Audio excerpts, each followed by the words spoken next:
Hey, this is Dave Clark. And this is Dusty Wells, and we love to tell the stories. We love to tell the story. Most of the time. Most of the time. No, we do. So this is a very different episode, Dusty. Yeah. We've talked about this, and some of you are aware of this already. If you're not, it's a good time to update you on the story. Since our last episode aired, since it was recorded, I had a heart attack. Yes, you did. That's a phrase that is even hard to get out of my mouth. Yeah. And in the time that it took to recoup, and let me say, I'm doing great. I felt like our family, our home was absolutely covered with prayer. You know, I was following, you guys are so private, but I had checked in on Cindy and you. And You did. But what I loved seeing the support from the social media world. And then people that would just ask me and check in. And I loved seeing the support that I felt like you all had from so many people. It was pretty amazing seeing that. And you said we're private. It's probably me more than my family, but... And I understand that. I do. I initially, it was like, who absolutely has to know? And in the world we live in, that became impossible. Then you tell a little bit, then you got to go, no, we need to tell the whole story. Yeah. So just a real quick, short version of it is 2 weeks ago tonight, it was about this time of night, and we had 2 podcasts scheduled for that evening. Do you remember? Yeah, we sure did. Yes. And we've never, in all the episodes we've done, we've never had a time where both of them needed to reschedule. Yep, you're right. So God was in that. Yep. The other part is we were scheduled to leave town the next morning. So my calendar was open. If it had been 10 hours later, we'd have been on the road somewhere. I loved what Cindy said, where you were Cindy wrote something that was so precious about how, which I don't question God, but how she wrote that you were just a few miles from home. You were just, there were so many things that were, God was watching, it's a strange thing. Many reasons to be grateful. Yeah. And so that day, knowing I was going to be leaving town, I spent the day up in the attic putting flooring down. I was out on the deck, up on the ladder, working on the gutter.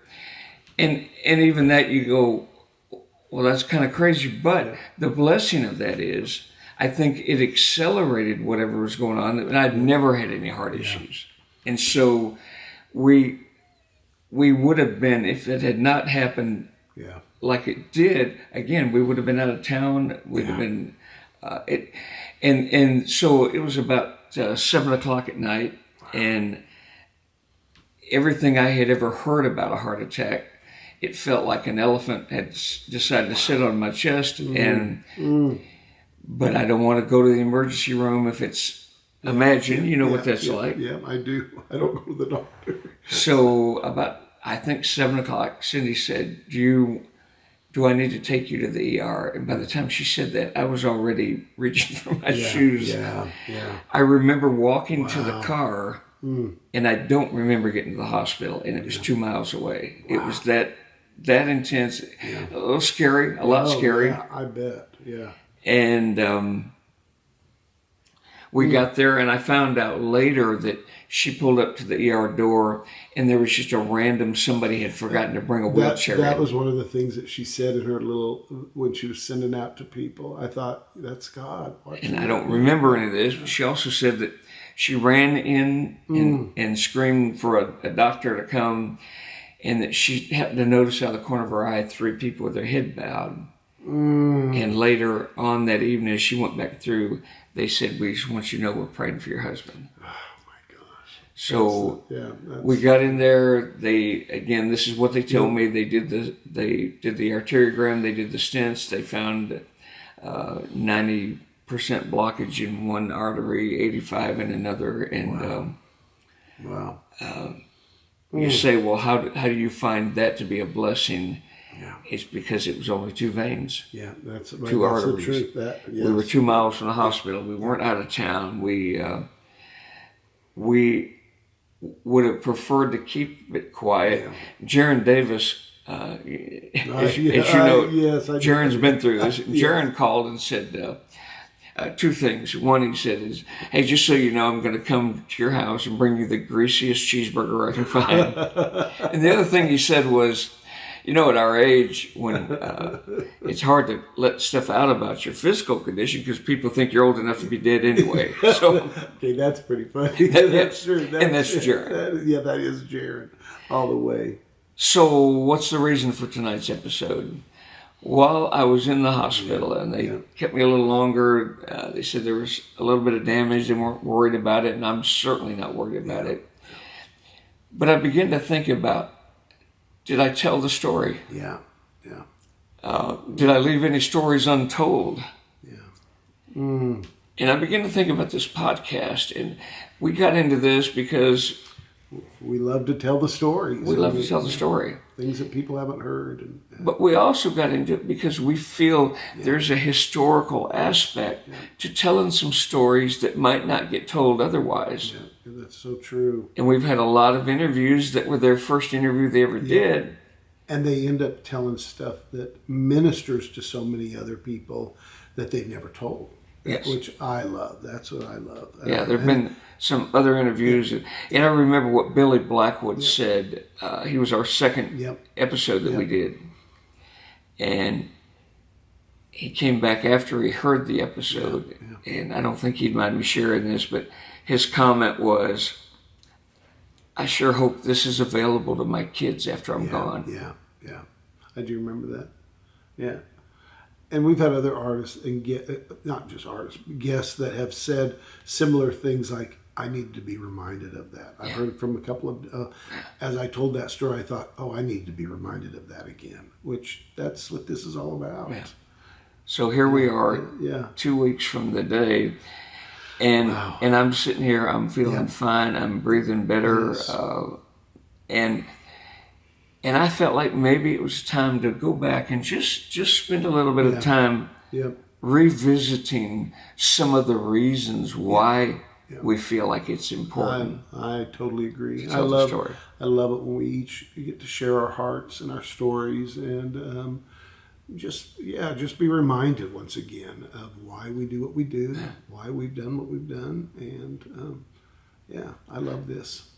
One of the things that I think we talked about in the first episode was not only do we want to hear the stories, not only want to tell them, but we hope that when people listen to these episodes, that it encourages them or even compels them to go tell your story to somebody. Yeah.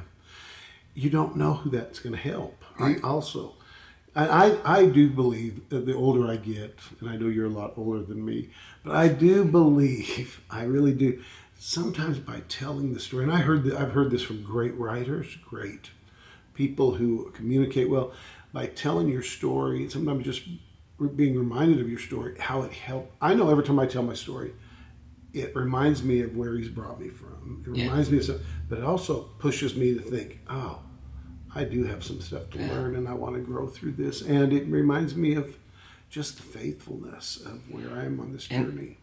And sometimes we just need to be reminded to stop and listen. You're exactly right. Because somebody needs to tell their story, and we might be that, or the person listening to this podcast might be that person. Yep. You're exactly right. I think one of the great things about telling the story is the connection that with other people. We had an interview earlier, and people will hear about it later on, but I loved how, as you started telling, we were asking questions, how it all intertwined. And these people, it just blew my mind that these people from way out here, how it intertwined with these people from here.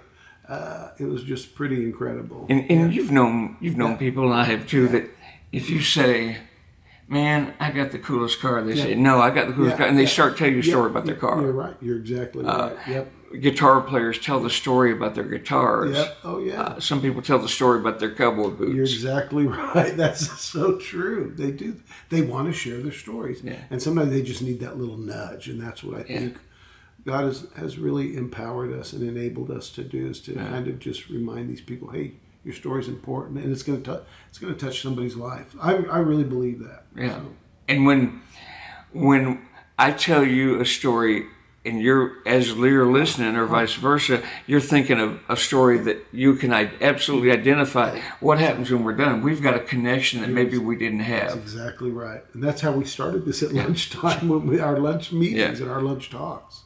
You're right. And so as people listen to this and they say, you know what, yeah, I like hearing stories. Some people, we've had some guests on here who say, I really don't have a story. And you go, no, you do. And we've seen that recently in Yes. a couple of different ones. And then you see the response from the people. And you wonder, I mean, there's some that you think, oh, are they listening? Do they want to share this? But then you see the response from the people that are replying, that are saying something, and you think, oh yeah, this is why we do what we do. Yeah. The ministry aspect of it, and the other stuff, just the knowledge aspect of it too. Another important attribute of why I think it's important to tell your story to somebody is it helps us, it gives us an identity. Yeah. You're exactly right. I've for your identity, you know what you're good at. You know that your gifts and your callings and everything. I think for my identity, when since we've done this, I've really realized, I've had a great career in the music business part of this, but it has really reminded me of the importance of God. This is a big part of my identity, but God called me. He put this is what I am called to do. This is what I am equipped to do. And it just reassures me of just how faithful He has been. And it is a big, because at times people say, well, your job doesn't define you. Your job doesn't, that's not, well, you know what? I'm really proud and honored of what I've been able to do. Just like you are, in a godly way. Yes. But every time I turn around, some of these interviews, you think, oh, that person, they've impacted your life. But all of a sudden you look back and you think, man, I wouldn't be here had it not been for something that they had, that I've watched in their journey, or I've listened to in their journey, or I've talked to them about their journey. And I'm proud to say my identity comes from this music industry, and but it's a God. It's a God calling. Yeah. Who we are in Christ. Yeah, you're exactly right. You know, I've heard you tell the story about Harry's Bait and Tackle Shop in Twin Falls, Idaho, and when I hear those stories, and we've talked about before, you and I could not have come from more opposite, different backgrounds. Yes. And what that did to you, it made you an extrovert and a people person, and it made me the opposite. And that you wouldn't have thought that's how either of those would have played out. No, not at all. But in our identity, as we tell our stories, there's something else that happens. We begin to get a good sense of our priorities. It reminds us, when we tell the stories that we remember, that it's like I have a box in my upstairs, and it's got everything from the tassel from my high school graduation, because I'm still not sure they let me out. But I have mine. But every year, at least once a year, I'll go through that box and I'll throw a few more pieces away. Wow. I haven't done that yet. But in the process, I'm defining what is my priority. What are the stories that mean the most, and if I'm gone tomorrow, and my kids go through that. I want them to know this must have mattered a lot. Yeah. So interesting you say that, because we've been doing this now a couple of years. And every time we visit with somebody, and I've always known the importance, I've always felt like I've known the importance, because I've journaled for years, of writing down our stories and telling our stories. And I've always felt I've always loved it when an artist or whoever, writer, whatever, would tell their stories, because I think that's where some of the greatest healing, the greatest lessons that we learn. But I was talking to my daughter yesterday, and the day before in the morning, driving to work, and I was talking about the podcast, and she was asking how I was doing, and she said that she had been listening to it and everything. And she said, Dad, when you guys tell these stories, I'm just reminded, I am so reminded of what God did for you and where we're at as your children. Right. And what we didn't have to go through. Yeah. She said, but you are telling your story and you are helping us. And when you hear your kids say that, Yes. it just, it makes you think, okay, I'm doing something. And all of a sudden, too, it also this week I realized, I don't know why, I thought, man, he's with us. Dave, look what he has done for us. Look what he has done for us. In the midst, we've had junk and struggles and things thrown at us, especially in this crazy music world, and I love it. It's an ever changing world, but you know what? We've learned from it. Yeah. And I don't know about you. I've never been jaded. I don't think you are either. We still believe in this. No, we do. And if you ever sense that, you call me out on it. No, and same with you. But I'm not. I know people who are bitter and jaded. Yeah. I still wake up every morning and want to tell the story and share the story. So as we begin to tell our stories and we find our identity and we find our priorities, there's something else that happens in the middle of it all, and that's that we begin to make sense of it all. Oh, yeah. The years I wouldn't wish on anybody when I moved down here by myself, you go, it had to be that way. It gave me a hunger I might not have had. There's a sense of what led you from Twin Falls to where we're sitting here tonight. You go, if it had not been for that journey, You're exactly right. Yeah. that identity that is Dusty Wells. Yeah. You told a story earlier tonight on a podcast that we were taping, and I vaguely remember you telling about Cindy and you and the wanting to have a child and everything. Yeah. And you, out of that, you wrote, you were writing songs and everything. Yeah. And I've heard you say different times that you wrote that song when you were going through your battle with your throat and everything. And I think, had you not walked through all that, I would not be able to listen to for future generations and be reminded, man, I've had a cruddy life. I had a cruddy life, but man, my kids, this is for future. I wouldn't have been able to. Not that I was, but I sang that song. Sure. I've hummed that song. I've listened to it. But that's my way of telling the story. You're exactly right. I think it was Sue Smith one time, the great songwriter and dear friend, and she said, she described me, and I laughed when I first read it. It was a forward to a book she was working on for me, or an endorsement or something. She said, Dave Clark is one of the most private people you'll ever meet, until he writes a song and he exposes every... And I go, that's been my way of telling the story. And it's amazing. It's there. And that's when I look at... I watched you lead. I watched you sing yesterday. And I know you don't like doing this, but I watched you sing Mercy Came Running. And I've always said the songwriters sing their song the best. But I sat there by some people and I watched you sing, and I thought, he has lived. Even recently, he's lived that song. Yeah. Mercy Came Running.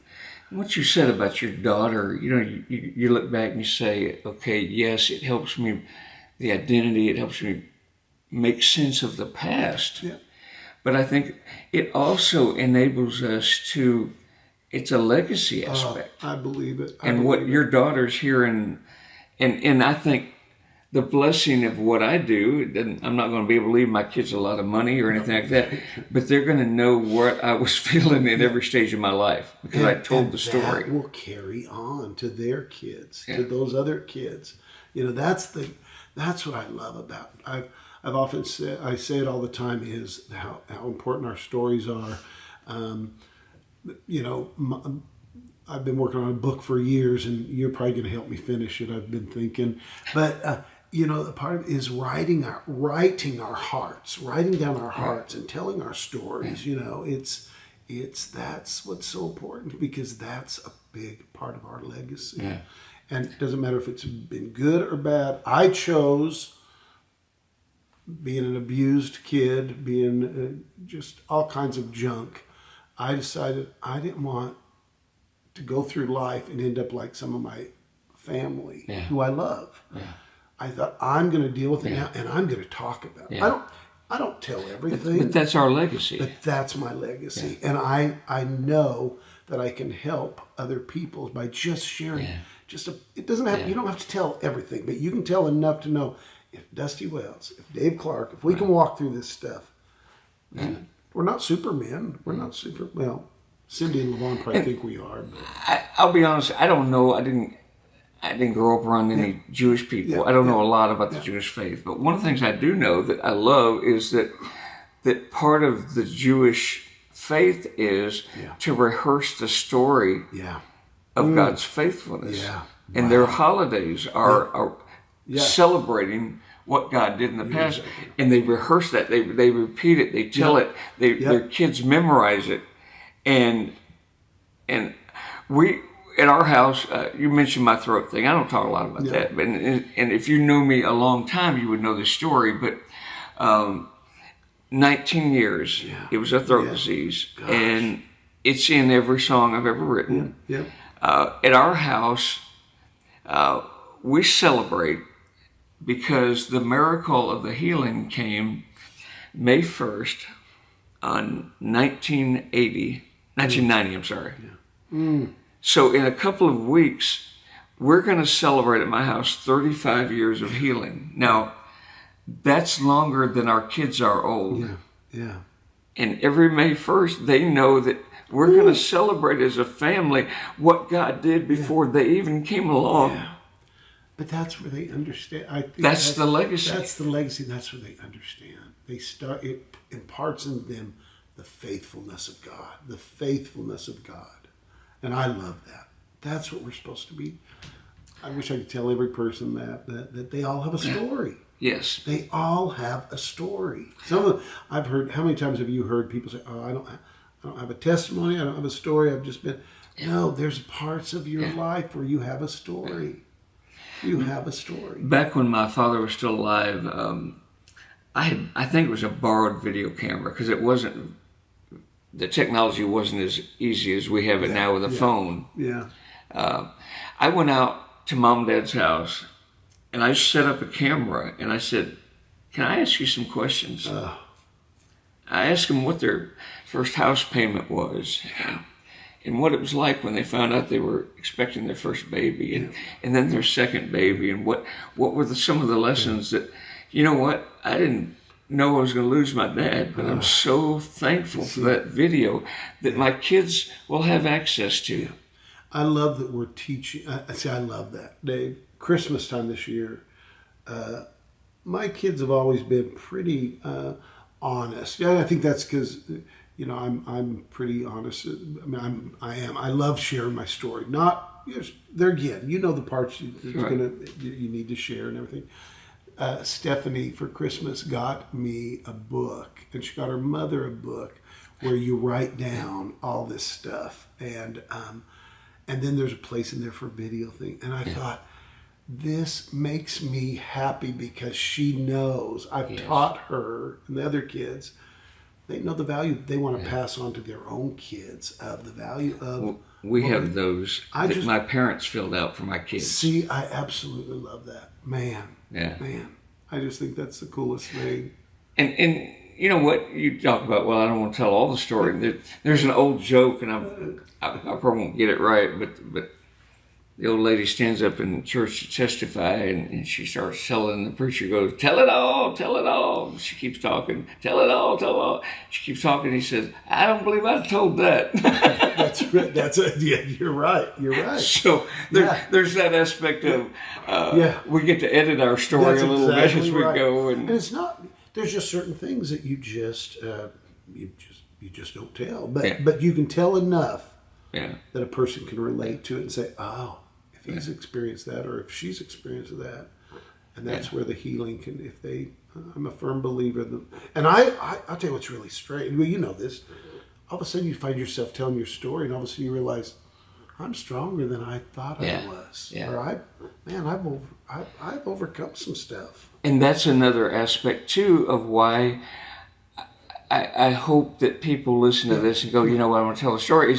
There's a healing aspect to it. I believe it. Yes, we find out we were stronger than maybe we thought we were at the time, but there's something therapeutic.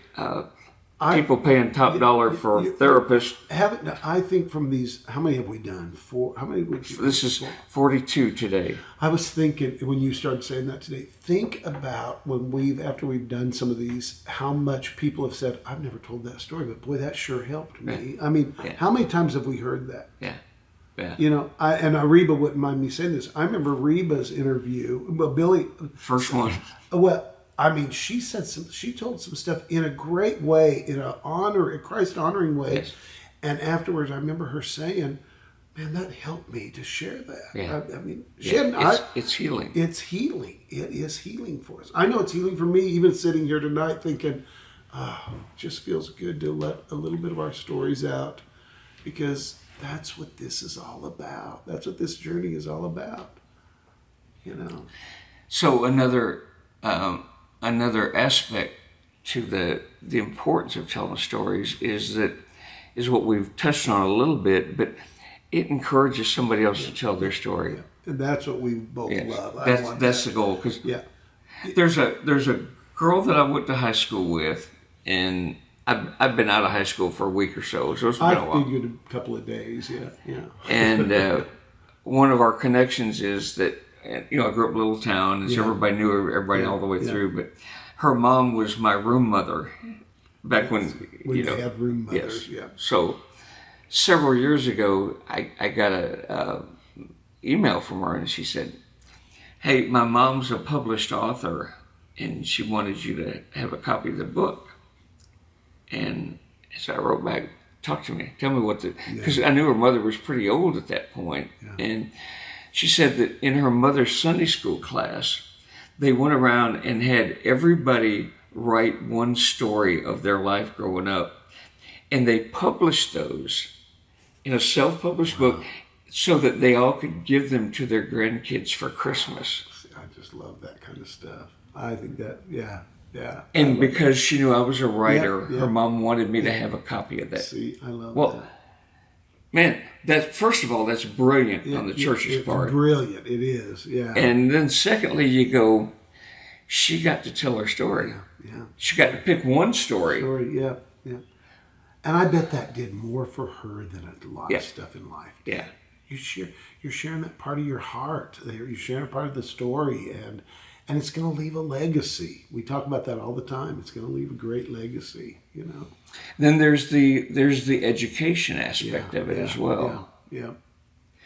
I don't remember how many years ago, but we got with Cindy's family in a big chalet or cabin in Gatlinburg, and her mother said, "We got to," and I'm not one for family meetings because yours is going to get heavier than I want. You're right. Yes. And she handed out something to everybody in the room. Oh. And I don't remember how many pages it was, but she had written out her biography. It wasn't to be published. Really? She had hand typed it and printed a copy so that we would all have a copy of the story with all the details of her life. Of her. Now there was no commercial intent. Yeah, it was just she was just sharing her story. I just want you to know my story. I want you to hear how your granddad and I met, and they were young, they were barely kids. But I would love that, because I think back to my own family. There's a lot of stuff I don't know about my family. But I would love to. But I think that is funny that she passed it out to everybody. Oh, if you had known her, you would totally get that. Really? And it seemed like she then read it out loud to all of us. I bet Cindy will just tell y'all, though. I bet Cindy won't print it out. Cindy will just say, "This is the way it happened." Well, but you know what? It was a great thing. And I'll tell you another example on the opposite side of that. So I have a dog that's probably the cutest dog that was ever born. It's a couple of years, 3 years old now. I've seen your dog. I've seen it. And her name is Lacey. Okay. And when we got her for our 40th anniversary. It was a gift to me, and the kids were all trying to choose a name, and so I put a picture of this little puppy that we hadn't even gotten yet, but we knew as soon as she got old enough, we'd already picked her out, and so I put on Instagram that I was naming this little girl puppy after my favorite gospel singer. And so I said, any guesses? Well, I mean, it got bombarded. Everybody had a vote. And the most common thing was Vestal. Everybody thought it was naming her Vestal. Yes. Some thought it was Sandy Patty. Yes, and then some were kind of funny. They were like Joseph Have a Dog. They had to spin on it. Yes. And we had a lot of fun with it. So on the day we picked her up, I said, I want you to meet Lacey. And some people know I traveled with the Spear family. Yeah. Some people know that Ben Spear was like a second dad. Yeah. Some even know that he was in my wedding. Yeah. But what most people don't know is that his middle name was Lacey.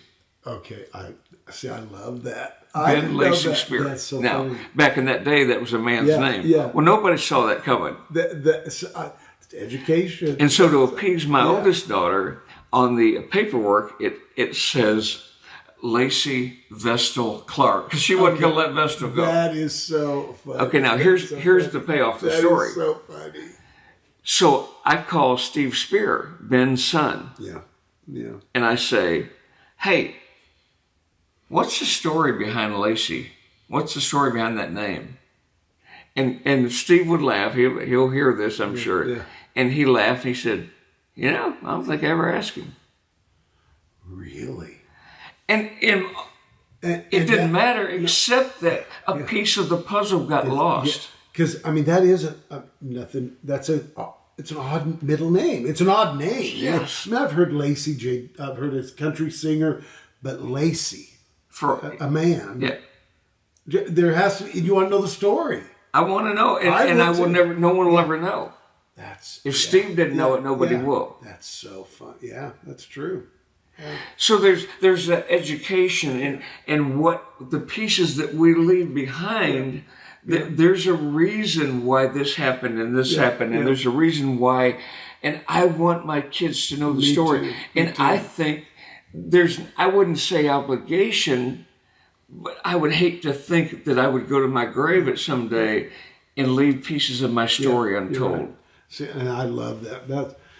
I love telling those parts of the story. My name is Dusty, and all the time my kids have known this since they were little kids. They'd always say, well, was that a nickname? And I'd say, I've told for years, I've told everybody, no, I was named after my dad's horse. I didn't know my dad, but he was a rodeo guy. I've never heard. But I was named after my dad's horse. That's awesome. Dusty. That was his, and he was riding the rodeo. People say, oh, is that your nickname or is that your middle name? No, it's Dusty Lee Wells, my dad's horse. That's awesome. I've never heard that. Oh, my dad was a rodeo guy. Yeah. Who you never really knew. I didn't know him. But you met him. But it sure makes me feel, because he loved his horse, and it makes me feel good that I'm named after my dad's horse, and that's okay. And my dad loved me enough to not name me after him because he hated his name. What was his name? Orville Marion. And back then, Marion was a man's name. Yeah, it was, yeah. But he said, I would never do that to you. And the irony is, they named me David, because they didn't want me to have to deal with what he fought with. Yeah.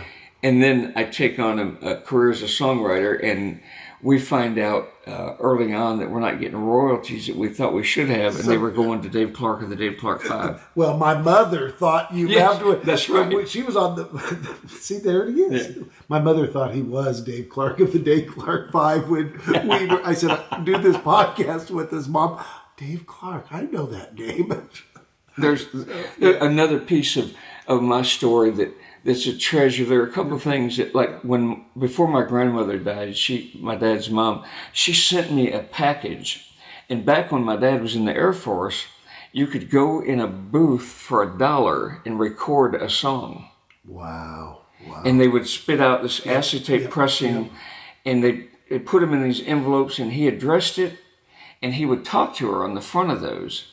And she kept every one in its original envelope. Oh my God. And she sent me that entire collection. And one of them is about a Gibson guitar that I now have that will be my son's. And he wrote a song about that guitar, my Gibson guitar that came from afar. When they came to visit him at Sampson Air Force Base, they brought him that Gibson guitar. And he wrote a song about it. You think what that's worth to me? Tons and tons. Yeah. Yeah. And another piece of that, who my dad was. Wow. Several years before we lost him, he had to go in the hospital for something, and I was going to carry his suitcase. Yeah. And I picked it up and I went, "Good Lord, how long are you planning on staying?" It was heavy. Yeah. And we got there and I opened it up, and my dad loved the words. I know it wouldn't surprise you, but he wrote poetry. And he wrote poems about everybody he ever met. He wrote them for special occasions. Wow. And my mom, before computers, typed all those out and put them in a scrapbook. Wow. And my dad took that with him to the hospital. Wow.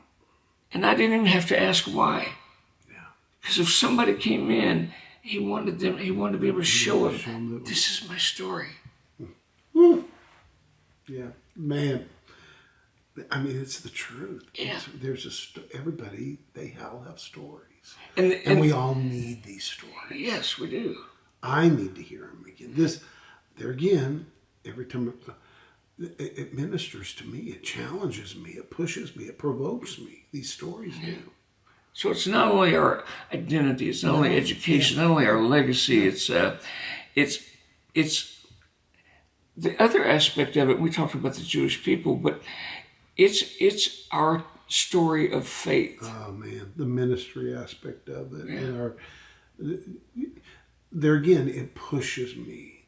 When you I think the more you tell your story, and the more you look back and see where God has brought you from, and what He's done for you. Just the little, your heart attack, the stuff that I've struggled with my wife, as far as Parkinson's, with Cindy losing her father. The more you tell those stories, the more you see. Even though we're strong, I feel like we're all strong faith. Yes. All of a sudden, it starts building you up even more so. You know, when I tell the story about different things that have happened in the past as a kid, all of a sudden I think, but I overcame it. Now, I know how I overcame it. It's through God and through the faith. But it's the stories that push you to go to that new place. And there's a direct correlation between God's faithfulness in the past and my ability to trust Him with the future. Exactly right. Because you look back and you know where He's brought, you know what He's done already. And that's why I remind myself. I do. I love journaling. I love writing down. I love reminding, even with social media, reminding the stories of things I've done because of where I've been, of what I've walked through, so I can help other people. Right. I mean, and that's what we do with this. I love hearing these stories from the artists. I love hearing but I also know it's going to help somebody along the journey. It's just like years ago, you and I listening to the people and the singers, how that all helped us. Yeah. You know, So, you know what? We've been doing this a couple of years. This is our 42nd episode. Wow. We would love.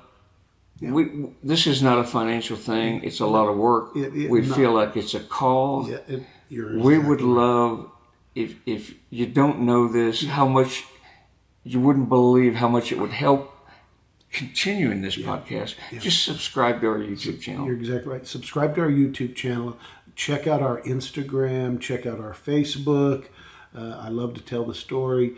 And tell other people about it. And I promise you, take a listen to it. And this is a shameless plug, yes. But you know what? There's always some. I go back and listen to them and think, oh, that kind of ministers to me again. So, I mean, I think there's things that you're going to learn. And it's going to help you, dear friends. It's going to help you, dear.